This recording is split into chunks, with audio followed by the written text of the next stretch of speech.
आज हम बात करेंगे इंटरेस्ट ऑन हाउस प्रॉपर्टी के ऊपर कि आपको कितना डिडक्शन मिलता है जब आप लोन लेते हैं हाउस प्रॉपर्टी परचेज या कंस्ट्रक्ट करने के लिए।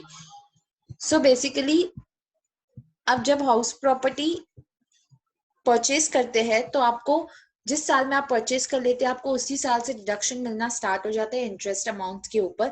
अगर आप अंडर कंस्ट्रक्शन प्रॉपर्टी परचेज करते हैं तो आपको इंटरेस्ट पहले साल से डिडक्शन नहीं मिलेगा। ये आपको तभी मिलेगा जब अगर आपका कंस्ट्रक्शन आपने जिस साल से लोन लिया है उसके 5 साल के अंदर अंदर अगर आपका कंस्ट्रक्शन खत्म हो जाता है तो से फॉर एग्जाम्पल अगर आपने 2020 में आपने प्रॉपर्टी परचेज की है और आपकी प्रॉपर्टी अगर 2025 तक कंस्ट्रक्ट हो जाती है तो ही आपको ये डिडक्शन मिलेगा। प्लस ये आपको डिडक्शन उस साल से मिलेगा जब आपकी प्रॉपर्टी की कंस्ट्रक्शन खत्म हो जाती है और जब आपको पोजेशन मिल जाता है। सो जिस साल से आपको ओसी मिल जा रही है आपकी कंस्ट्रक्शन पूरी खत्म हो जाती है। से फॉर एग्जांपल आपको ओसी मिल गई 2023 2023 में।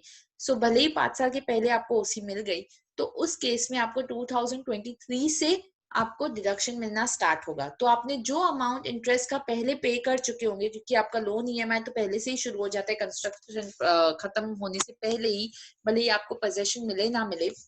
तो वो इंटरेस्ट अमाउंट आपको 5 इंस्टॉलमेंट्स में मिलेगा 2023 से लेके जब से आपको पोजेशन मिला गया है। सो आपको फर्स्ट इंस्टॉलमेंट मतलब टोटल अमाउंट अगर आपने 2 लाख पे कर चुके हैं आप पहले इंटरेस्ट पोजेशन मिलने से पहले। सो 2 लाख जो अमाउंट होगा वो 5 इंस्टॉलमेंट्स में 5 इयर्स के ड्यूरेशन में डिवाइड होके आपको मिलेगा 2023 से स्टार्ट होके। अगर आपका प्रॉपर्टी आप अपने खुद के रहने के लिए सेल्फ ऑक्यूपाइड है, आप खुद के रहने के लिए खरीद रहे हैं तो आपको इंटरेस्ट का डिडक्शन सिर्फ 2 लाख रुपए तक ही मिल सकता है। और आप 2 प्रॉपर्टी सेल्फ ऑक्यूपाइड दिखा सकते हैं पर आपको कंबाइंड टोटल 4 लाख नहीं 2 लाख ही मिलेगा। और अब जॉइंट प्रॉपर्टी अगर आपका है तो जॉइंट प्रॉपर्टी के केस में हर एक इंडिविजुअल ओनर को 2 लाख का डिडक्शन मिलेगा। सो टोटली अगर 2 लोगों की जॉइंट प्रॉपर्टी हस्बैंड वाइफ की तो 2 लाख हस्बैंड को 2 लाख वाइफ को सेपरेटली मिलेगा। जो न्यू रिजीम आया है ऑप्शनल टैक्स रिजीम जिसमें कम रेट ऑफ टैक्स है और जिसमें आप कोई डिडक्शंस क्लेम नहीं कर सकते हैं, जिसमें स्लैब रेट ज्यादा है, रेट्स जिसमें रेट्स काफी कम रखे हुए हैं, अगर आप वो स्कीम ऑप्ट करते हैं तो आपको इंटरेस्ट डिडक्शन नहीं मिलेगा सेल्फ ऑक्यूपाइड प्रॉपर्टी पे। प्लस अगर आपका रेंटल प्रॉपर्टी है तो आप without any limit interest deduction claim कर सकते हैं। लेकिन अगर आपका जो भी लॉस दिखा रहे हैं अगर आप हाउस प्रॉपर्टी इनकम से तो जो आप लॉस बाकी इनकम के अगेंस्ट सेट ऑफ कर सकते हैं वो 2 लाख तक ही कर सकते हैं, फिर वो रेंटल से हो या सेल्फ ऑक्यूपाइड से हो।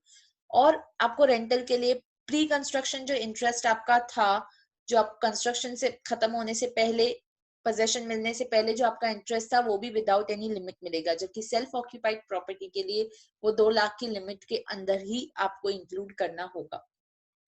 जो डीम्ड लेट आउट प्रॉपर्टी रहती है ये क्या चीज रहती है कि अगर आपका 2 प्रॉपर्टी से ऊपर वेकेंट रखे हुए हैं, वो आपकी भले ही आपने रेंट पे नहीं चढ़ाई हुई है तो भी वो आपकी लेट आउट मानी जाएगी, जिसकी आपको एनुअल वैल्यू कंप्यूट करनी होगी कि उसकी क्या एनुअल वैल्यू मार्केट में चल रही है, उस हिसाब से उसकी क्या रेंटल निकल सकती है और उसके अगेंस्ट आप अनलिमिटेड इंटरेस्ट क्लेम कर सकते हैं। पर आप लॉस जो भी है वो आपको 2 लाख तक ही मिलेगा। अगर आप लॉस दिखा रहे हैं तो आपको सेट ऑफ सिर्फ 2 लाख तक करने मिलेगा, बाकी आपको नेक्स्ट ईयर कैरी फॉरवर्ड किया जाएगा। अब जैसे कि ये कोविड-19 की वजह से काफी बैंक्स ने ईएमआई मॉरिटोरियम दिया हुआ है, तो फिर ये क्वेश्चन उठता है कि मार्च का जो इंटरेस्ट है कि आप वो डिडक्शन क्लेम कर सकते हैं आपकी इनकम टैक्स रिटर्न जो अभी जाएगा 2019-20 का। The answer is yes. आपका ईएमआई मॉरिटोरियम के ऊपर भी इंटरेस्ट आपको डिडक्शन मिलेगा आपके इनकम टैक्स रिटर्न में, बट प्रोवाइडेड आपका प्रॉपर्टी का पोजेशन आपके हाथ में रहना चाहिए। अगर प्री कंस्ट्रक्शन है तो इन एनी केस नहीं मिलेगा। Thank you so much.